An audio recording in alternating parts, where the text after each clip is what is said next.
안녕하세요. 미스 추입니다. 살인은 쉽다. 운전기사 사망사건 그 다음날 저녁, 루크는 위필드 경을 만납니다. 위필드 경은 운전기사의 죽음에 대해 말합니다. 영원한 정의가 있다는 것을 믿소. 정의로운 사람들의 적들이 천벌을 받는 방식이 놀라워. 어제 그 작자가 나를 모욕했는데 그자는 죽었어. 천벌을 받은 거야. 항상 이런 식이야. 천벌은 빠르고 끔찍하게 내리지. 나도 처음에는 믿을 수가 없었어. 하지만 매번 내 적들이, 모략자들이 쓰러져 마침내 몰살되었지. 그런 일이 여러 번 있었어. 우리 집 정원에 있는 꼬맹이가 내 흉내를 내며 나를 조롱했지. 그런데 열흘도 못 가서 창문으로 떨어져 죽었어.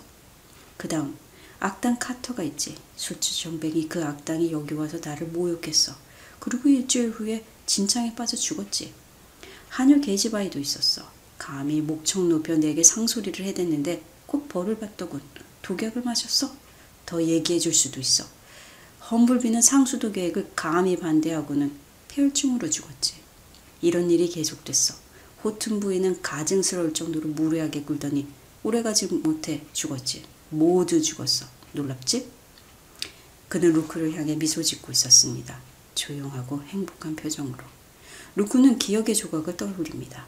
위필드 경이 자신의 온실에서 키운 포도와 복숭아를 리디아 호튼에게 보내주었고, 토미 피어스가 도서관에서 유리창 닦는 일을 하도록 허락했고, 험블비 박사가 사망하기 직전에 웰런맨 연구소에 가서 혈청과 세균 배양을 구경했다고 떠들어댔다는 것을. 위필드 경이었습니다. 위필드 경이 마지막으로 말합니다. 그들은 모두 죽어. 루크는 런던 경시청에서 그의 친구인 윌리엄 오싱턴 경을 만나 라비니아 핑클튼 뺑소니 사건을 조사해 줄 것을 부탁합니다. 사건 경위는 이렇습니다. 그녀를 친 자동차는 롤스로이스, 차량 번호는 FGX4498. 제보를 받았지만 틀린 번호였습니다. 한 여자 목격자가 그 번호를 봐두었다가 다른 여자에게 말해주었는데 그 여자가 경관에게 전해준 번호였습니다. 놀랍게도 차량 번호는 위필드 경의 차 번호였습니다. 하지만 그 차는 사고가 일어난 시간에 버밍턴 하우스 밖에 주차되어 있었고 운전기사에게는 완벽한 알리바이가 있었습니다. 비슷한 번호의 차량을 찾았지만 그런 차는 발견할 수 없었습니다. 루크는 위필드 경이 자신의 범행을 자랑하는 미친 교활한 악마로 진상을 알아봐 줄 것을 부탁합니다. 그는 위치우드로 돌아와 웨인플리트 부인을 찾아가 다짜고짜 그녀에게 질문합니다. 왜 위필드 경과 파혼했는지 정확한 이유를 알고 싶습니다. 그는 새에 관한 일이 있었다고, 목이 비틀린 새. 그녀는 고든 위필드 경에게 말하지 말라는 당부와 함께 이야기를 시작합니다. 모두 끝난 과거의 일이에요. 내게 작은 카나리아 한 마리가 있었는데 제가 그 새를 아주 예뻐했죠. 고든은 그 새를 질투했어요. 하루는 화를 내면서 자기보다 새를 더 좋아하는 것 같다고 말하더군요. 난 웃으면서 새를 더 사랑한다고 말했고, 그러자 고든은 그 새를 채가더니 목을 비틀었어요. 정말 충격이었어요. 그 이후로 예전 같은 감정을 느낄 수 없었어요. 그가 그 짓을 즐기면서 한다는 느낌을 받았거든요. 그게 날 무섭게 했죠. 그녀는 공포에 질려 있었다. 루크는 그녀에게 위필드 경이 살인범이라는 것을 알고 있지 않았냐고 물었고 웨인플리트 부인은 부정하지 않았다. 그리고 위필드 경과 파혼하게 된 브리짓을 걱정하며 브리짓을 서둘러 그 집에서 나오도록 하는 게 좋겠다고 조언한다. 애쉬 마누르에 머무르러 함께하면서 루크는 브리짓의 지적인 아름다움에 마음을 빼앗기게 되었고 둘은 사랑에 빠집니다. 브리짓은 위필드 경과 파혼을 결심하고 그날 위필드 경에게 자신의 결심을 이야기합니다. 그녀는 위필드 경이 품위 있게 잘 받아들였다고 말했지만 그녀의 말을 들은 루크는 그녀가 위험해질지도 모른다는 생각으로 기분이 썩 좋지는 않습니다. 루크는 위필드 경을 만납니다. 그는 미소를 띠고 침착해 보였지만 관자놀이에 맥박이 격렬하게 뛰고 있음을 알 수 있었습니다. 그는 루크에게 예상치 못한 말을 합니다. 오노리아 웨인플리트 부인에게 물어봐. 그녀는 이해할 거야. 그녀는 무슨 일이 일어날지 알아. 그녀가 말한 적이 있어. 죄를 지으면 벌을 받아야 해. 반드시 정의의 심판이 있을 거야. 당신 둘 다에게 유감이야. 루크는 그에게 화를 내고 브리짓에게 무슨 짓을 한다면 가만두지 않겠다고 으름장을 놓습니다. 하지만 그는 자신과 상관없는 일이라며 자신을 거스리는 사람은 누구든 대가를 치렀다고 말합니다. 브리짓과 루크는 떠날 준비를 하고 웨인 플리트 부인이 왔다는 소식에 응접실로 내려갑니다. 응접실에서 위필드 경이 웨인 플리트 부인과 함께 있는 모습을 봅니다. 그는 손에 예리하게 날이 선 칼을 들고 칼날을 어루만지면서 말하고 있었습니다. 무어인이 만든 칼이지 칼날이 예술이야. 칼날의 느낌이 좋군. 브리짓을 시커먼 봐도 그녀가 런던으로 간다는 말이지. 오늘이야. 뉴스가 있어. 브리짓이 파혼을 선언했어. 여기 피츠 윌리엄을 더 좋아한대. 웨인 플리트 부인은 경악하며 칼을 치우라고 소리칩니다. 애쉬 마누르를 떠나며 웨인 플리트 부인은 브리짓에게 자신의 집에서 머물 것을 제안합니다. 브리짓이 런던의 이모집에 머물겠다고 거절하자 루크는 그녀에게 카나리아의 죽음과 위필드 경이 살인자임을 설명합니다. 브리짓은 결코 믿을 수 없다고 반박합니다. 루크는 위필드 경의 한 말들과 핑커튼 부인을 친 차량 번호가 위필드 경의 차 번호라는 것 등 그동안 조사하고 들은 이야기를 모두 해주었습니다. 듣고 있던 브리짓은 핑커튼 부인이 했다는 이야기를 모두 자신에게 자세히 말해달라고 부탁합니다. 브리짓은 이야기를 듣고 놀라워하며 웨인 플리트 부인의 초대를 받아들이기로 합니다. 웨인 플리트 부인 집에서 세 사람은 고든 위필드 경에 대해 이야기를 나눕니다. 웨인 플리트 부인은 고든 경을 오랫동안 의심해왔지만 믿고 싶지 않았고 그에게 그를 불쾌하게 만드는 사람이 누구든 사고를 당하는 게 이상하지 않느냐고 힌트를 준 적이 있다고 했습니다. 그의 반응은 놀랍게도 즐거워 보였다고 했습니다. 당신도 그걸 눈치챘군요. 라고 하면서 루크가 그 집을 나서자 웨인 플리트 부인은 브리짓에게 향기로운 고급 중국차 랩상 소총을 권합니다. 웨인 플리트 부인이 잠깐 방을 나간 사이 차를 쳐다보던 브리짓은 차를 창밖으로 쏟아버립니다. 그때 창문 밑에 있던 윈키프가 들어옵니다. 고양이 귀를 간질거리고 있을 때 웨인 플리트 부인이 들어와 귀를 조심해요. 아직 귀가 아플 거예요. 라고 말을 하자 갑자기 고양이는 으르렁대더니 브리짓을 핥깁니다. 웨인 플리트 부인은 요드를 발라주겠다고 했지만 브리짓이 거절하자 실망한 듯 보였습니다. 브리짓이 피로가 몰려온 듯 하품을 합니다. 웨인 플리트 부인은 그것을 눈치채고 같이 산책로를 걷자고 제안합니다. 그녀가 장갑을 끼고 있어 브리짓은 의아하게 생각합니다.